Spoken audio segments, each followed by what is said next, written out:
Under-19 world cup এটার final হয়ে গেছে, সেখানে ভারত চ্যাম্পিয়ন হয়েছে এবং যেই ম্যাচটা খেলা হয়েছে মানে এদেরকে দেখলে মানে ভয় লাগে। তারা যে ধরনের ক্রিকেট তারা খেলে থাকে, বৈভব সূর্যবংশীর কথাই বলছি, দ্যাট ওয়াজ কোয়াইট আনএক্সপেক্টেড। পুরো টুর্নামেন্টে তিনি খেলেছেন, ভালোই খেলেছেন, বাট ফাইনালের জন্য মনে হয় তুলে রেখেছেন সেরা পারফরমেন্সটা।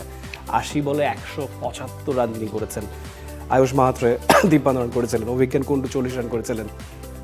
ইন রিপ্লাই ইংল্যান্ডও কিন্তু 311 পর্যন্ত গিয়েছে, সেখানেও সালেহ ফ্যাকনর তিনিও 67 বলে 115 রান করেছেন। ডকিন্স 66 রান করেছেন। বেন ম্যাস তিনি 45 করেছেন। অ্যাম্ব্রিস 3টা উইকেট নিয়েছিলেন, 2টো উইকেট চৌহান নিয়েছেন। দেবেন রান তিনি 2টো উইকেট নিয়েছেন। দিন শেষে 100 রানে ম্যাচটা জিতেছে। ইন টোটাল 722 রান একটা ম্যাচে আমরা দেখেছি। মানে দে আর ডিফারেন্ট। আর তারা আসলে ফেয়ারলেস ক্রিকেট কত প্রকার কি হয়তো বড়দের বুঝিয়ে দিয়েছেন।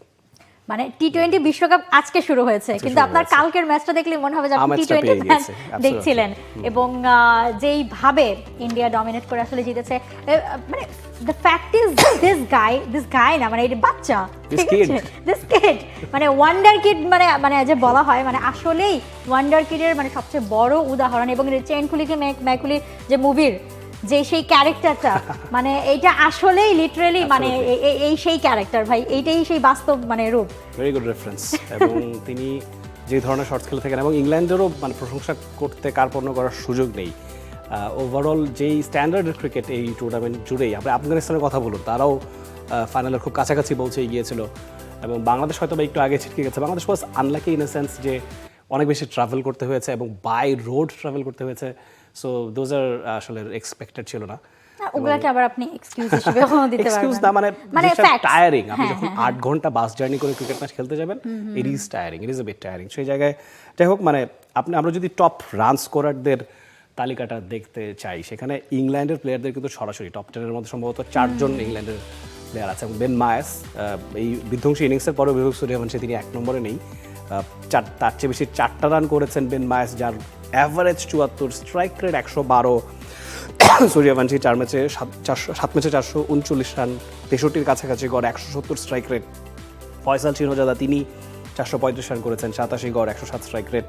টমাস রিউ 330 এবং ভিরান চামোদিতা 310, তাদেরও স্ট্রাইক রেট 100-র বেশি, তাদেরও অ্যাভারেজ 60-এর বেশি।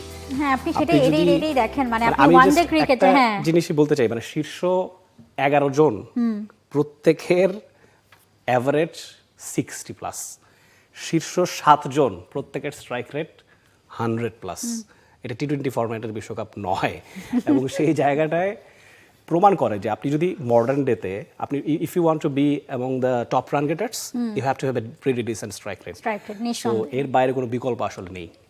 সেটাই, মানে আপনি এখন ওই যে ওয়ার্ল্ড কাপে টি-20তে যেমন আপনার মানে 300 রান হওয়া এখন মানে সময়ের ব্যাপার, কোনো এটা মানে সারপ্রাইজিং কিছু না, ঠিক তেমনি মানে ওয়ান ডেতে 50 ওভার ক্রিকেটেও এখন আসলে মানে সেই ধরনেই সবাই চেষ্টা করে ক্রিকেটটা খেলতে। এবং একটা জিনিস দেখেন, এই যে আপনি যে টপ 5 রান গেটার দেখেন, টপ 5 উইকেট টেকার কিংবা টপ 10 যেটাই ধরেন না কেন, এই যে যাদের অ্যাভারেজ, যাদের স্ট্রাইক রেট নিয়ে এত কথা হচ্ছে, এরাই কিন্তু ইন ফিউচার ন্যাশনাল টিমে তারা আসলে খেলবে, তারা সেখানে পারফর্ম করবে।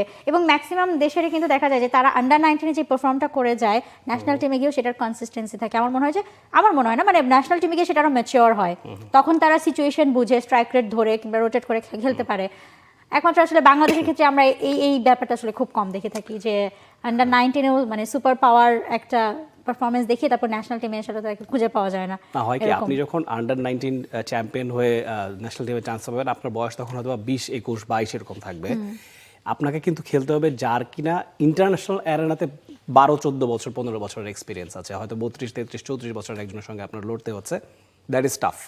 কিন্তু বৈভব সূর্যবংশী তিনি যেভাবে খেলে চলছেন এবং আইপিএলেও তিনি যেভাবে খেলেছেন, মানে age is just a number for him. মানে আমরা ইউজুয়ালি বলি যাদের বয়স বেশি তাদের ক্ষেত্রে, আর ভেন্ডর বারুইকে খানিক আগে আমরা খেলতে দেখছিলাম, তার ক্ষেত্রে 41 বছর বয়সে তিনি ওয়ার্ল্ড কাপ খেলছেন, সেটা বলি। কিন্তু 14 বছর, ঠিক 41 উল্টালেই 14 হয়, এখনো 15 বছর বয়স হলে এমন একজন এই ধরনের ক্রিকেট খেলতে পারেন, এটা দিস ইজ প্রিটি আনইউজুয়াল। হ্যাঁ, সচিন টেন্ডুলকারও 15 বছর বয়সে, 16 বছর বয়সে তিনি দুর্দান্ত খেলতেন স্কুল ক্রিকেটে। কিন্তু এখনকার দিনের ক্রিকেটের সঙ্গে মানানসই ক্রিকেট আপনি মানে হর হামেশা দেখতে পাবেন না।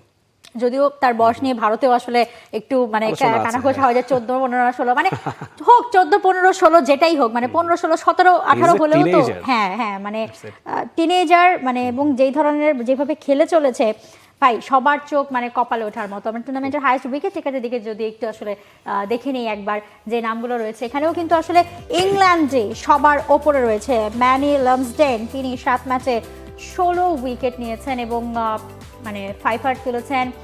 সেই সাথে নুরিন ইস্তানি ওমরজাই আফগানিস্তানের দেখেন ফয়সাল শিনোজাদাকে আমরা পেয়েছিলাম রান গেটারদের মধ্যে টপ 5-এ, এখানেও উইকেট টেকিংও টপ 5-এ আছে। মানে এই যে আফগানিস্তান ন্যাশনাল টিম নিয়ে আমরা এত প্রশংসা করি, এত কথা বলি, সো ওদের গ্রুমিংটা দেখেন, ওরা কিন্তু মানে পরের লেভেলগুলোকেও তৈরি করে ফেলছে।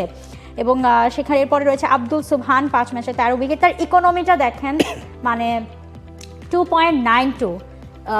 যখন কার্ড বানাচ্ছিলাম প্রডিউসার বলছিলেন যে ওর খেলতে আসার কি দরকার ছিল, ঠিক আছে, বল কেন করেছে।